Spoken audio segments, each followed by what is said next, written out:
During the extraordinary conference Balancing Human Rights and Counterterrorism, held last February here in Geneva, specialists recommended also to progress in a step-by-step policy and process in order to reduce the sources and support of active terrorism. In this process, the law and human rights are indispensable sources to gain now, it's very important, allies and collaborators. An empirical mind will be necessary in order to attract people and groups to the constitutional, democratic and peaceful side. According to Mr. Sindisi Ngwenya, Secretary General of Promesa Africa, brackets, in the process of countering terror, it's easy to support tyrants and dictators and other political actors who endanger human rights as long as they profess to support the war against terror. The enemy of our enemy is our friend thinking, could be dangerous because some enemies of our enemies are also enemies of democracy, human rights, and good governance. End of citation. We face a complex problem that needs of complex solutions and resources. Terrorism is a global problem, not a religious problem, neither a regional problem. Social justice and economic development, education and health are sources of peace between government, societies, peoples, and citizens. We have the opportunity to exchange views, ideas, and even perceptions, ready to learn from each other. We try to provide ideas and arguments here. The procedure here will be very simple. I pose an issue, a question, and our West experts will answer for up to 4, 5, or more time is possible. 4, 5 minutes is possible. If not, please extend, because the most important is the quality of ideas and the proposals. Please let me invite you. I invite our specialists to share with us their views on this first issue. What are the core mistakes in counterterrorism in general? We progress later in a more concrete way. Vous avez le canal D pour la traduction. You have the channel 2 in order to translations. Please search. Mr. Mann. Bon après-midi et je vous remercie pour votre présence. La question posée est très douloureuse parce qu'on ne peut pas parler des erreurs quand on est devant une question centrale depuis au moins 14 ans. Ce qu'on appelle la guerre contre le terrorisme a commencé depuis longtemps, depuis toujours. Depuis Aldo Moro en Italie, depuis Action Directe en France. Ce n'était pas lié ni à des mouvements islamistes, ni à une région. Mais la globalisation de la guerre contre le terrorisme a commencé après le 11 septembre. Et il a commencé avec un mauvais président américain et un très mauvais ministre de Défense à sa côté. Pour ça, il y avait l'approche sécuritaire et militaire pour répondre à ce phénomène. Deux moments où on répond à la violence par l'illégalité et par l'absence des moyens juridiques, on entre dans la logique des terroristes eux-mêmes. Et malheureusement, notre problème est, dès le départ, le mot droit de l'homme n'existait pas dans la stratégie décidée par les États-Unis contre le terrorisme. Pour ça, on a trouvé des concepts vraiment qui n'ont rien à voir avec les droits de l'homme, même un état de droit américain. Les listes noires, les prisons offshore ou secrets, l'enlèvement sans preuve des gens qui existent à un moment, au mauvais endroit. Certains parmi eux sont restés 10, 12 ans à Guantanamo ou dans une petite prison en Pologne ou en Roumanie, ici en Europe, ou en Jordanie et dans d'autres pays. Quand on a répondu à la violence terroriste par la violence sécuritaire et militaire, on est devenu au même niveau que l'agresseur. La force qui peut répondre au terrorisme ne peut être en dehors des standards que ces groupes terroristes refusent. Des conventions comme les conventions de Genève, les protocoles, etc. Si on ne respecte pas tout ça, si on accepte d'exercer la torture contre ces gens-là, leur réponse, leur assassinat, tuerie contre des civils devient banal et normal aux yeux d'un grand public qui dit mais de toute façon dans les deux camps il y a des criminels, dans les deux camps il y a des sauvages, il y a des gens qui ne respectent pas les lois, qui ne respectent pas l'être humain. Alors on a banalisé l'acte terroriste par la réponse sécuritaire. Et là, les problèmes ont commencé parce que d'une part, les gouvernements américains ont mis à pied au niveau de l'ennemi principal une organisation comme Al-Qaïda. C'est-à-dire, c'est un grand honneur. C'est pas l'Union soviétique. C'est Al-Qaïda qui est l'ennemi numéro 1. Et la réponse à cet ennemi n'était pas dans le cadre ni des droits de l'homme, ni des droits américains appliqués aux citoyens et aux résidents américains. Pour cela, on a donné la force à ces groupes et on n'a pas affaibli de tout. Au contraire, c'était pour moi une sorte de complaisance indirecte avec ce phénomène qui a agrandi. Le phénomène est fait que si par exemple on parlait de certaines 7000 maximum de terroristes ou de groupes djihadistes, etc., à 2011, à 2001, aujourd'hui on peut parler facilement de plus de 50 000 personnes armées. Merci beaucoup. Très bien pensé, très bien dit. Mr. Bull, if you want to make your contribution. Same question. Yeah.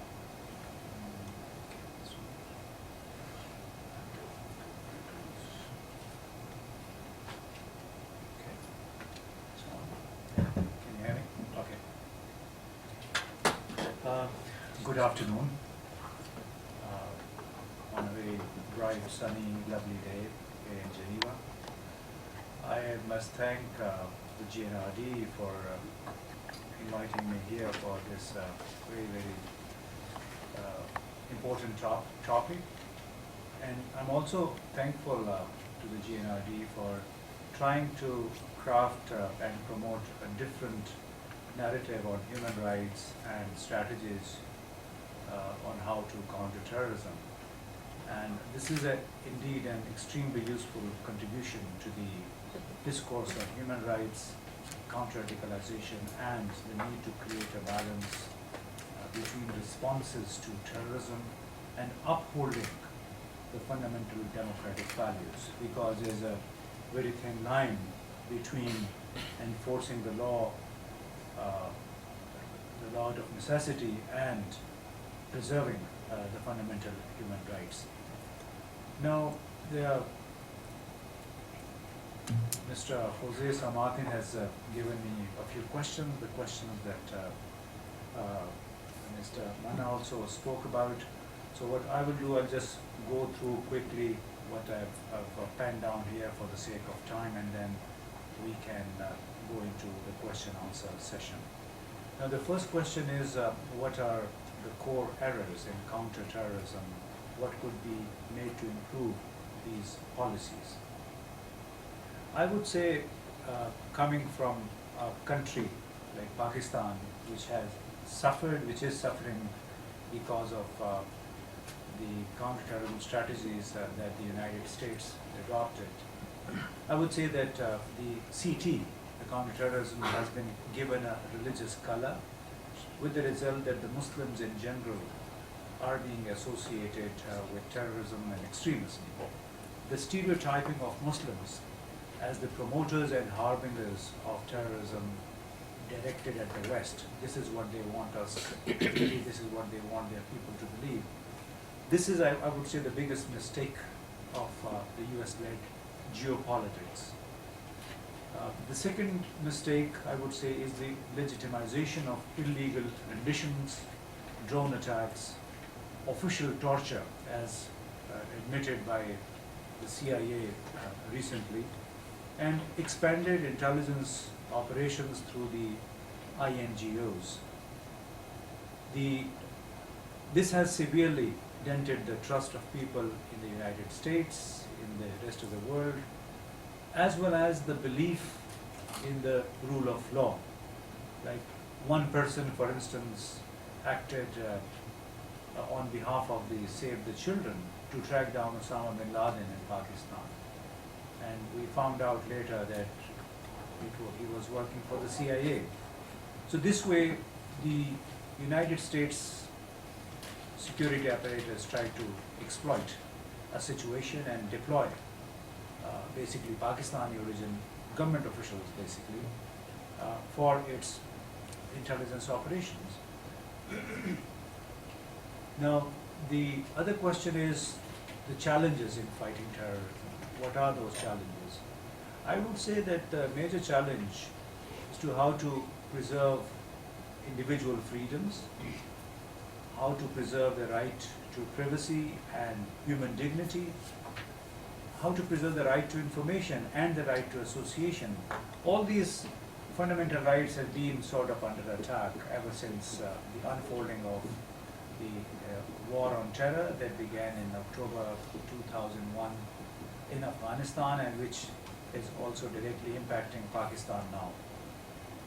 The recent revelations in the British press that the British intelligence had access to almost all internet users in Pakistan offers basically another example of how the right of privacy has been intruded even by the British intelligence, not talk about the CIA, which has created a huge network of informers who are supporting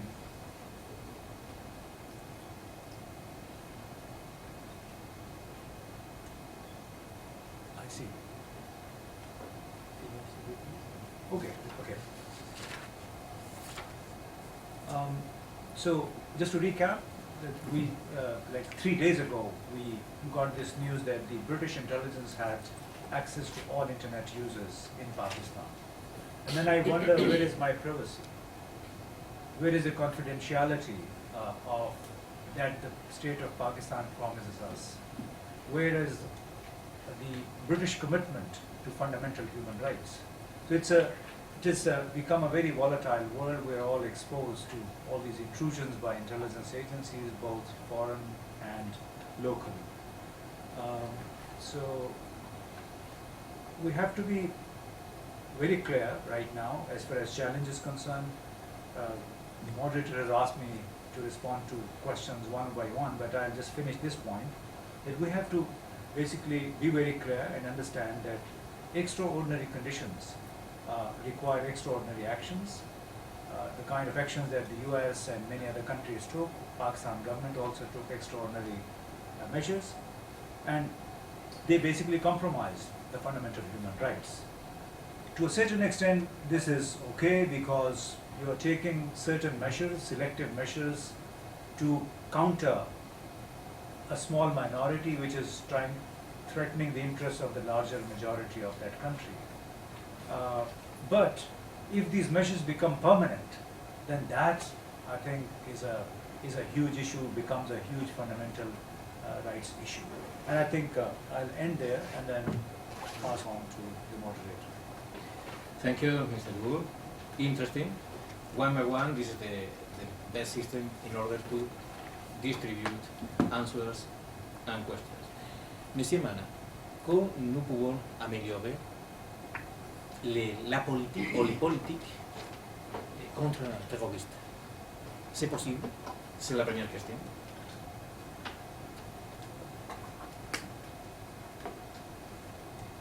Oui, c'est possible. Mais il faut d'abord avoir la volonté politique et l'intelligence politique aussi. Parce que tous les deux sont souvent absents dans cette sorte de confrontation. Malheureusement, notre système de justice internationale n'est pas indépendant et n'est pas vraiment neutre. On peut parler de l'indépendance de la justice au niveau national, dire qu'en Grande-Bretagne, la justice a une marge d'indépendance très large pour s'attaquer à cette question, indépendamment de la politique gouvernementale. Mais on ne peut pas dire la même chose quand on dépasse les frontières à une question sans frontières. Le terrorisme aujourd'hui, et comme les satellites, comme les médias de notre temps, est sans frontières. Alors la réponse ne peut être en aucun cas nationale. Quels sont les mécanismes de réponse et de protection juridique des sociétés concernées donnés à nous par notre système actuel, dans son statut actuel de justice internationale.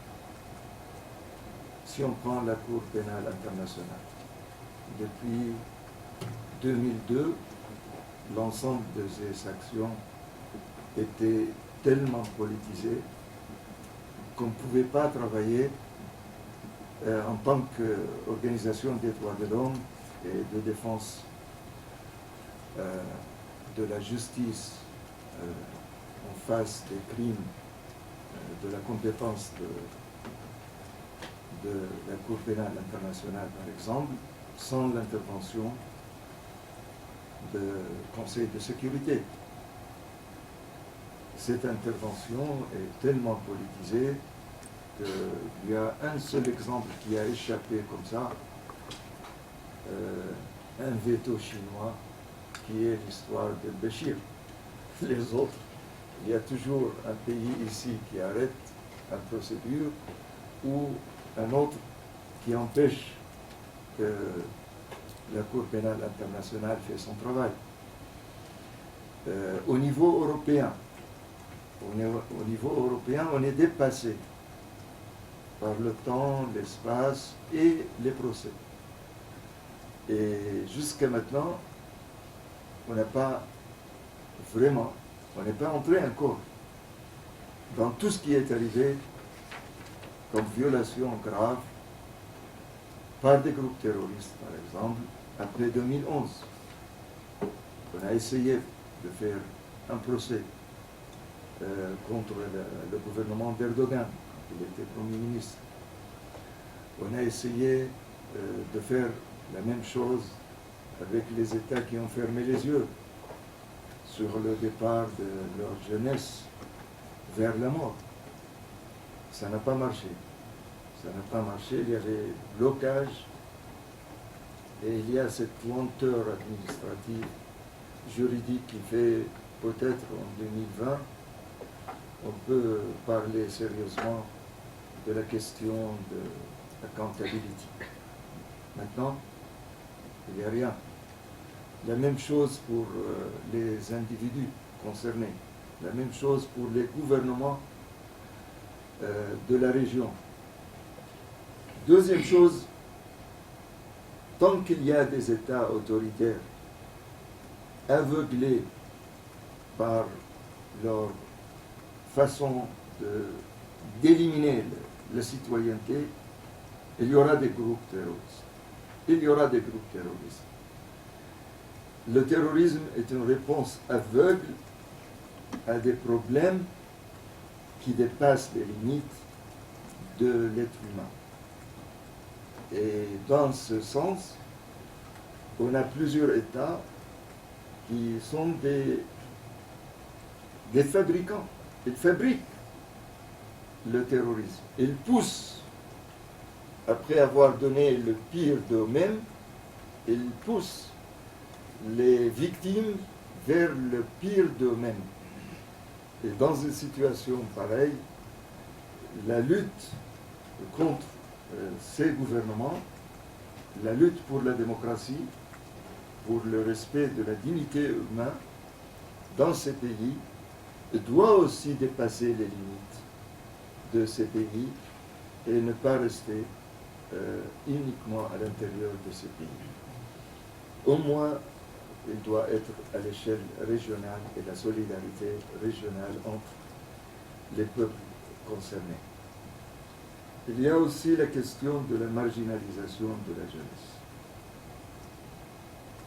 Notre système actuel dans plusieurs pays, du Pakistan au Maghreb, produit des jeunes sans emploi, sans rôle, sans avenir et sans possibilité de choisir autre chose que les bateaux de la mort pour venir en Europe ou les bateaux de la mort pour aller se faire tuer, car pour lui le paradis est le dernier espoir de voir quelque chose de positif dans un monde qui lui a rien offert.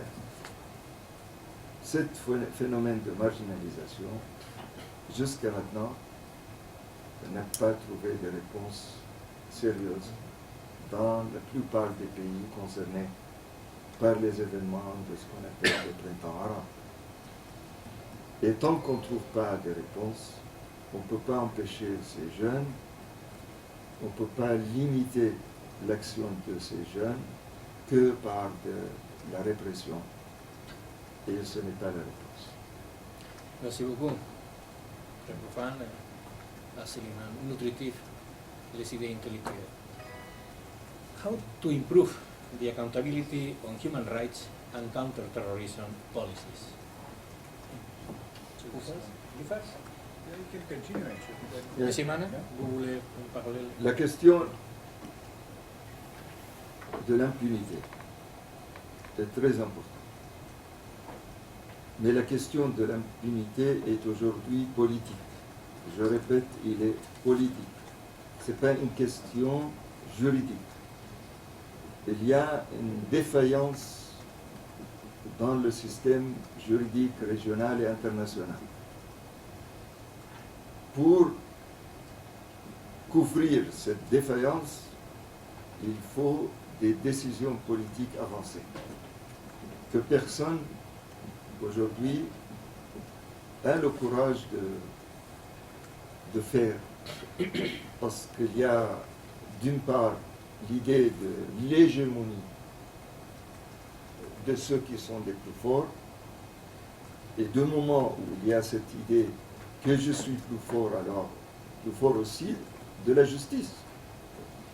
je n'accepte pas l'idée que je peux être jugé ou un citoyen de mon pays peut être jugé ailleurs. Ce principe a fait qu'il y a aujourd'hui plus de 78 pays signataires de la déclaration de Rome qui ont signé des accords bilatéraux avec les États-Unis pour que leurs citoyens, les citoyens américains, ne soient pas jugés, par exemple.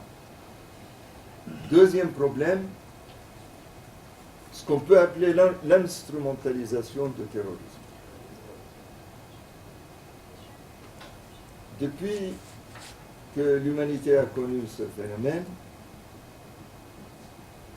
et c'est une de nos qualités humaines et inhumaines, qu'on est capable d'instrumentaliser tout.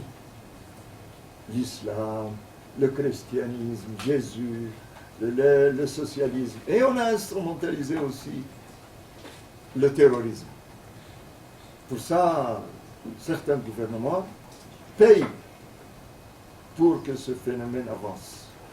Payent beaucoup d'argent. Ferment les yeux. Achètent et vendent avec les terroristes. Les traitent comme quelque chose de très normal. Parce que dans mon intérêt, l'ennemi de mon ennemi est mon ami. Et on peut appliquer ces règles avec les groupes terroristes comme avec les États ou les partis politiques. Cette façon de voir les choses est catastrophique. Parce que on ne peut pas poursuivre juridiquement quelqu'un dans un pays concerné et impliqué.